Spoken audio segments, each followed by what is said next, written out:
Hi, everyone. My name is Andrea Bjornstead, and I'm an associate professor in the School of Education, Counseling, and Human Development at South Dakota State University. I'm also the SDSU Extension Mental Health Specialist. I've been working with producers since about 2015 and have conducted numerous research studies on understanding the mental health of agricultural producers. So today I'm going to talk a little bit about some of my research, but really diving into suicide in agriculture and what are those factors that are influencing the suicide rate, as well as those that are impacting the stress among producers.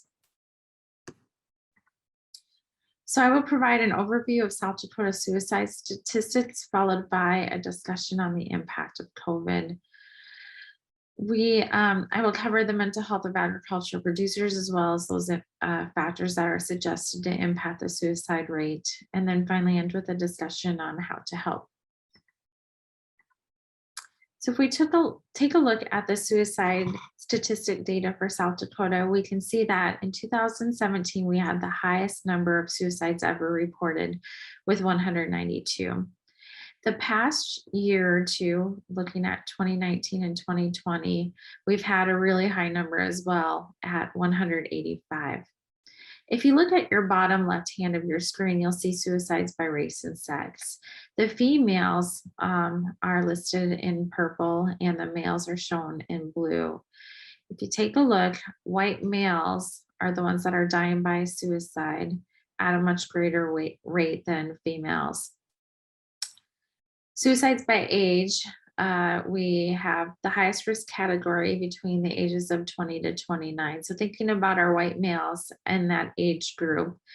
But we also, when we think about producers, we also think about other ages, with the majority being between the ages of 30 to 59.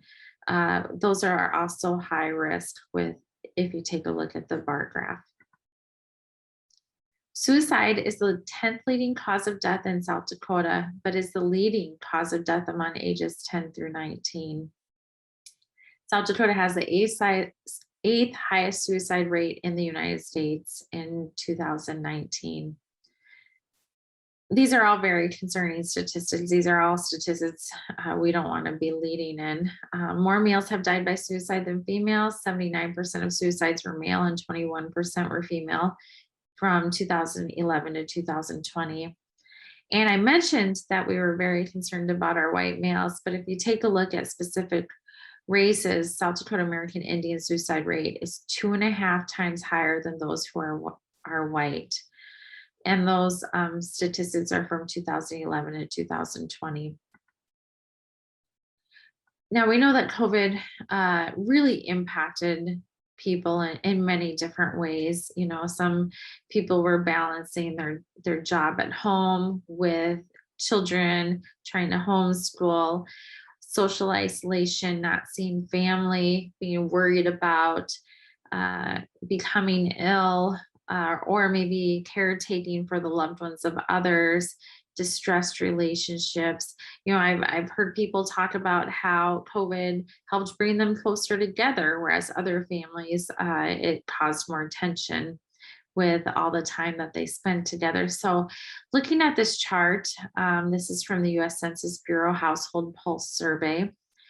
And it's showing the average share of adults reporting symptoms of anxiety disorder and or depressive disorder between June 2019, comparing January to June 2019 versus January of 2021. So if you take a look at the start of the pandemic, around 11% reported symptoms of an anxiety or disorder or depressive disorder. And it jumped all the way up to 41% by January of 2021. So we definitely know that there was a great impact of COVID had within the reporting of anxiety symptoms and depression symptoms. So this is breaking it down a bit by age. 56.2% of adults ages 18 to 24 reported symptoms of anxiety and or depressive disorder. So thinking about that, over half reported symptoms. And it seemed like the younger the group, the younger the individual, the more likely they were to report symptoms compared to those that were older. And that kind of coincides with some of the suicide statistics, with our younger age group being more of a concern. But what's really interesting is, although there were reports of greater symptoms of depression and anxiety, the CDC is actually reporting that suicides decreased by about 6% last year during the COVID-19 pandemic, which is the sharpest decline that's been observed in 4 decades. So thinking about that, is it is somewhat surprising. We see an increase in mental illness, or reports of symptoms of mental illness with the anxiety and depression, but we have suicide rates dropping. So what is being concluded is that individuals may be more open to seeking mental health treatment and discussing their feelings, discussing their struggles, discussing those symptoms during times of global crisis. So they, in a sense, there's more community cohesion, people trying to come together to support one another. That sense of belonging is present. And so when we have that sense of belonging and the cohesion, that may have contributed to the decline in suicide. So very interesting results here. So understanding suicide in agriculture. We've seen so many headlines over the course of the last couple of years, and it didn't start just with the pandemic. It started prior to the pandemic with seeing an increase in mental health concerns as well as suicide in producers. So these are just some of the headlines. The devastating drought across the West could mean an increase in farmer suicides. We know that the drought has greatly been impacting producers. Midwest farmers face a crisis. Hundreds are dying by suicide. We've seen that headline, and America's farmers are face multiplying pressures. And we know that farming ranks in the top 10 most stressful occupations in the United States. And there's also concern for safety, health and wellness and safety. So this is usually when I ask, what are some examples of some farm stressors? And here are some common stressors in farm families.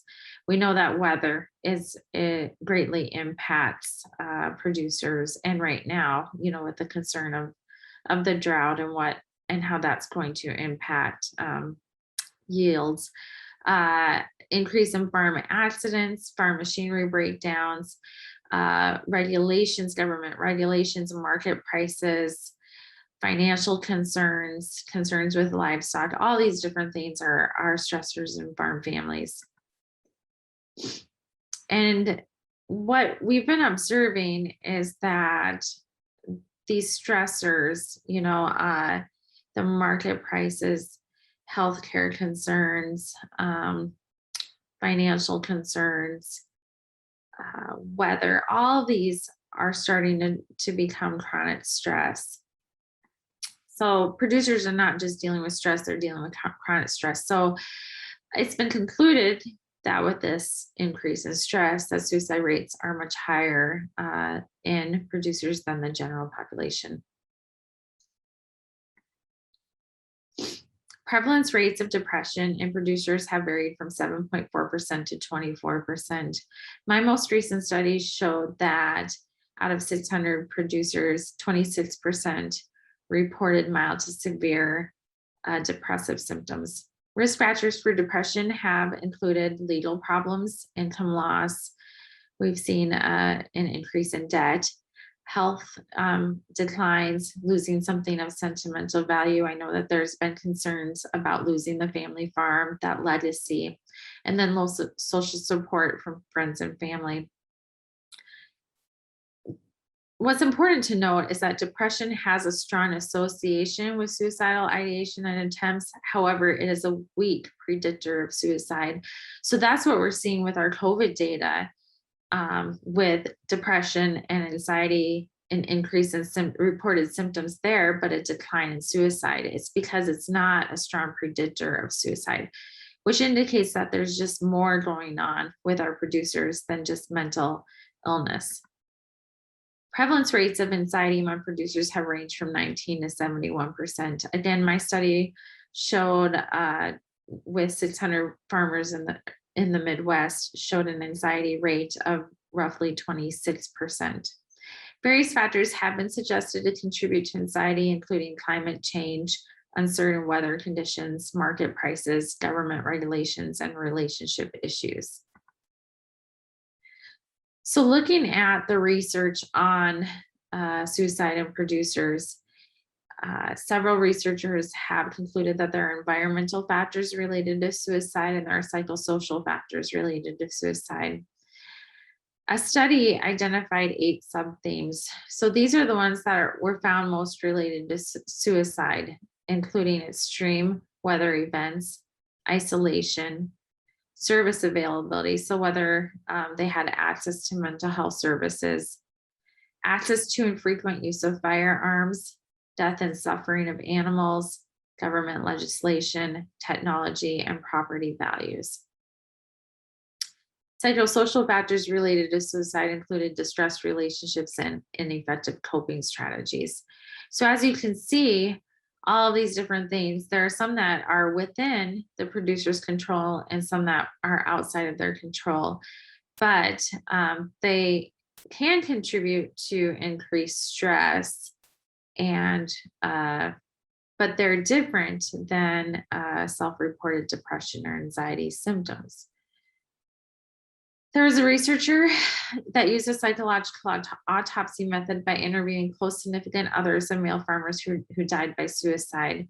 6 themes were identified.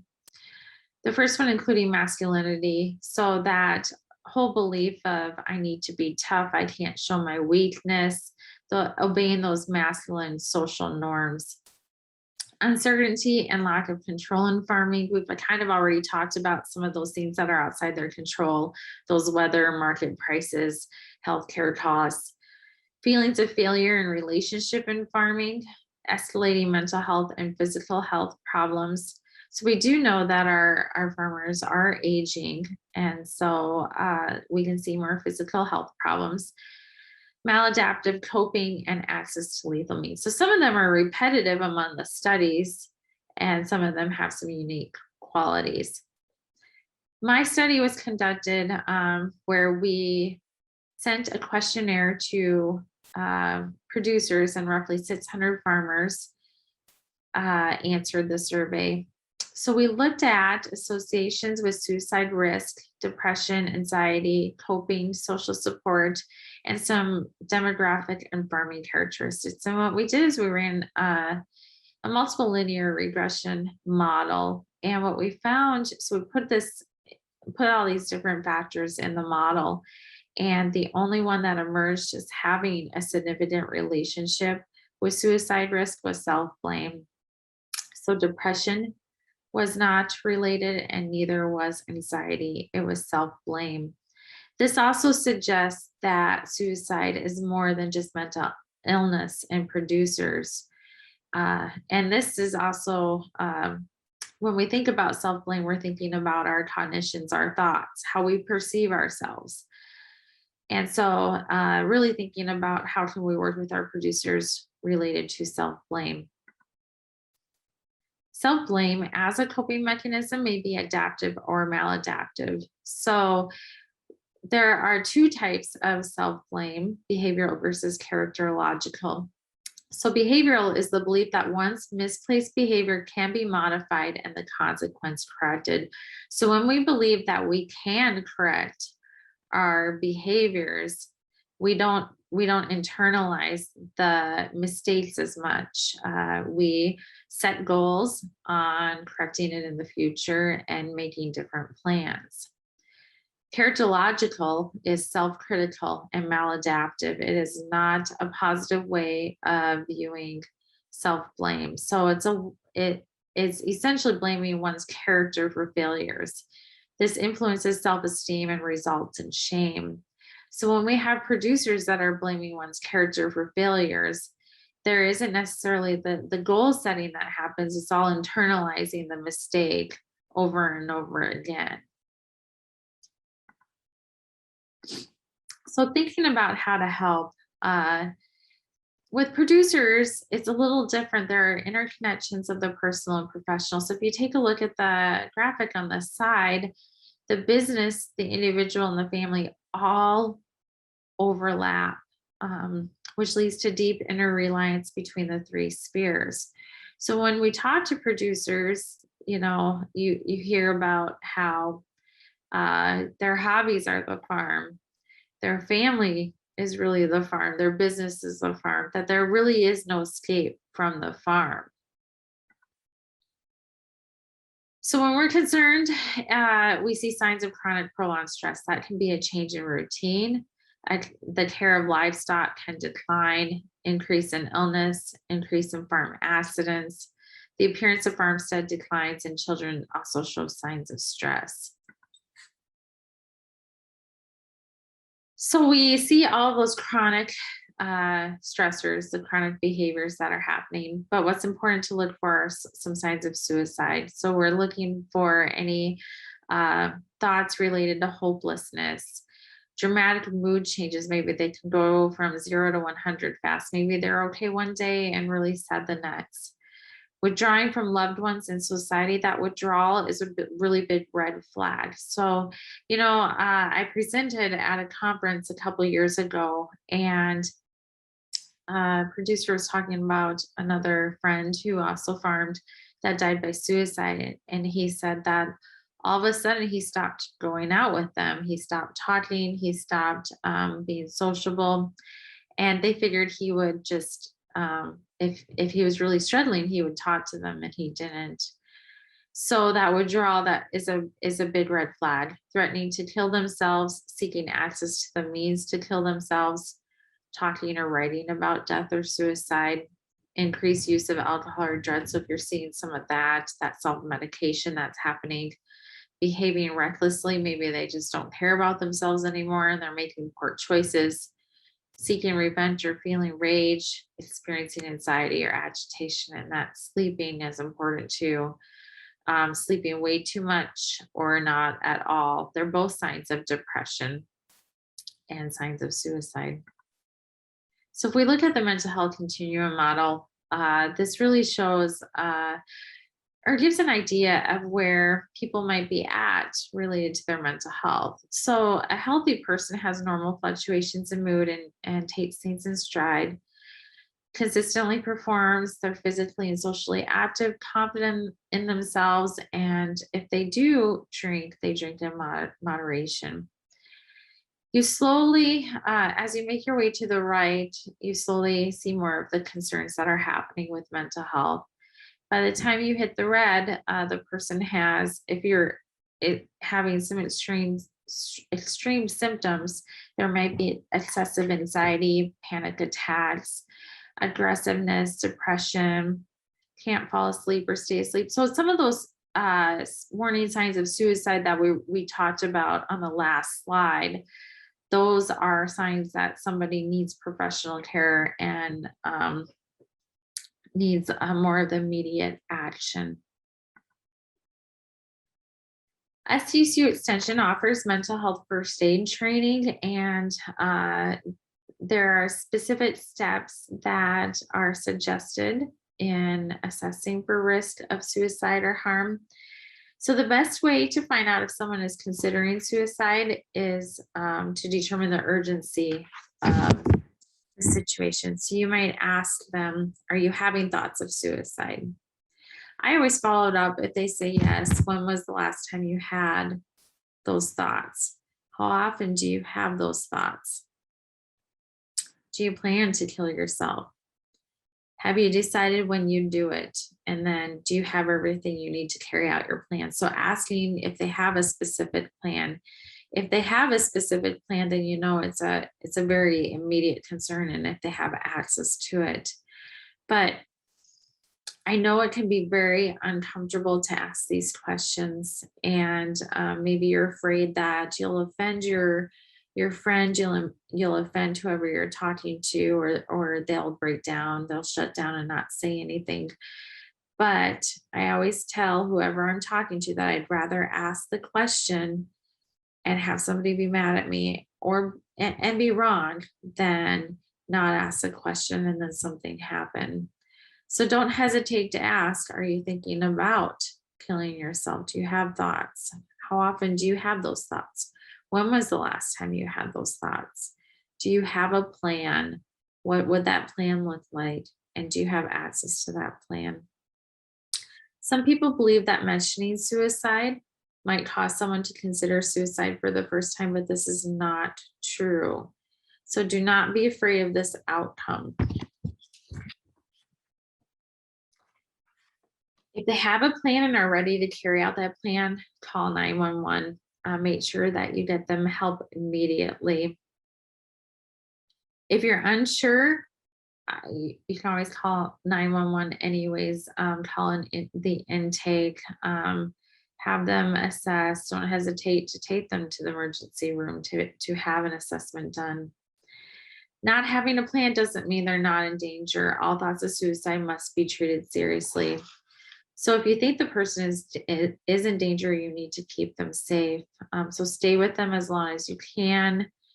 Don't leave them alone. If you can't stay, find someone who can stay until help arrives. If you determine the person is having suicidal thoughts, engage in a conversation with them and they're not in immediate danger, just talk to them. So listen non-judgmentally. Encourage them to talk about what they're thinking and how they're feeling. Sometimes it can be hard to hear the person that you love or care about in emotional distress, but it's important to sit with them in their vulnerability. You don't even necessarily have to say anything, just your presence is important. And listen, show your genuineness, show that you care, stay calm. You may not fully understand what they're going through, and that's okay. Again, that presence is important. Give reassurance and information. Reassurance is crucial, as people having suicidal ideation may not have much hope. So it's kind of that installation of hope that whatever they're going through, it's possible to treat it. And if you feel comfortable, you can also offer to help them to get the appropriate treatment. So there have been times that I say, you know what, I will sit with you during that first phone call that you make. I can find information on who would be a good resource for you. Here are some options for counselors, someone to talk to, and you can tell them that thoughts of suicide are common and that you don't have to act on them. So just showing that that you care and give them that reassurance. Encourage appropriate professional help. So if you're concerned about them, immediately make sure you dial 911. If you don't feel like it's an immediate concern, again, sit with them. You can offer the National Suicide Prevention Hotline. South Dakota has the Rural Farm and Stress Hotline that I'll provide information for you here shortly. Encourage them to seek professional help with a counselor, psychologist, psychiatrist. And the last one is encourage self-help and other strategies. So talking to them about self-care. Do they practice self-care? What does that look like? Offer some strategies. Making sure that they're talking to somebody, whether it's a family member, friend, spiritual leader, support groups for whatever they're going through. So tap into their support system as much as possible. These steps do not have to go in order. Apply in any way that makes sense to you. Just remember that it's important to assess for risk of suicide or harm. If you're concerned about somebody, ask those questions. Don't hesitate, and keep in mind that it's better to ask those questions than if something were to happen. The Helpline Center is an option for those that are struggling. So the phone number is listed there, 1-800-273-8255, or you can text SD Farm to 898-211. The Avera Rural Farm and Stress Hotline is also an option. It's free, confidential, available 24/7. The phone number is 1-800-691-4336. The Department of Social Services also has a voucher program for producers that will be beginning shortly, which will offer free counseling services. So if you are interested in those, you can certainly contact me and I will provide you the appropriate information. So again, there will be free counseling to producers in South Dakota who are struggling. And if you're interested, please contact me. My contact information is listed on this page. The best way to reach me is by email. So my email address, andrea.bjornstead@sdstate.edu, is listed there. So please do not hesitate to reach out to me if you have concerns about somebody or if you need some assistance in obtaining some type of appropriate treatment.